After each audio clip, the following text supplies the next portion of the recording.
जिलानी जमात जे रूहानी पेशवा ऐं पाकिस्तान पीपल्स पार्टी जे MNA पीर अमीर अली शाह जिलानी खे अदालत सगोरी क़त्ल केस मां बाइज़्ज़त बरी करे छॾियो आहे। अहिड़ी ख़बर अचण बाद जिलानी जमायत हिंद सिंध जे मुरीदनि ऐं अक़ीदतमंदनि में ख़ुशी जी लहर छाइंजी वई आहे।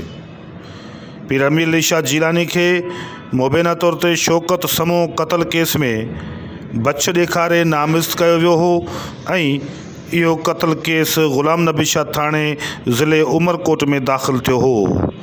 गुज़िरियल केतिरनि ई महीननि खां हिन केस जूं बाक़ाइदगीअ सां ॿुधणियूं हलंदड़ हुयूं।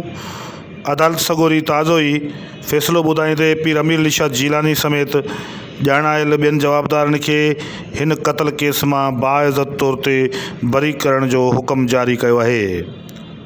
अहिड़ो फ़ैसिलो अचण बाद जिलानी जमायत उमरकोट थरपारकर सांगड़ मिरपुर ख़ासि तोड़े सॼी सिंध ऐं हिंद सिंध में मौजूदु जिलानी जमायत जे मुरीदनि अक़ीदतमंदनि ऐं चाहींदड़नि में वॾी ख़ुशी जी लहर छाइंजी वई आहे।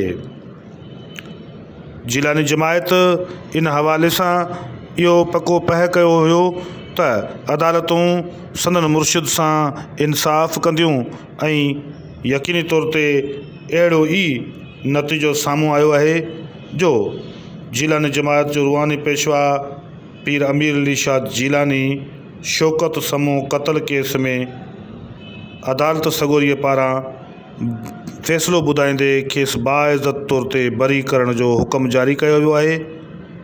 हिन महिल उमरकोट समेत दरगाह कामारो शरीफ़ ते जिलानी जमायत जे चाहींदड़नि में ख़ुशी जी लहर छाइल आहे ऐं उहे मुख़्तलिफ़ पीरनि खे ऐं पीर अमीर अली शाह जिलानी खे मुबारकूं ॾेई रहिया आहिनि, ख़ुशीअ जा पैगाम मोकिले रहिया आहिनि ऐं ख़ुशीअ जो हिकिड़ो मंज़र आहे, हिकिड़ो माहौल आहे। सभिनी खे वरी बि बार बार मुबारकूं हुजनि।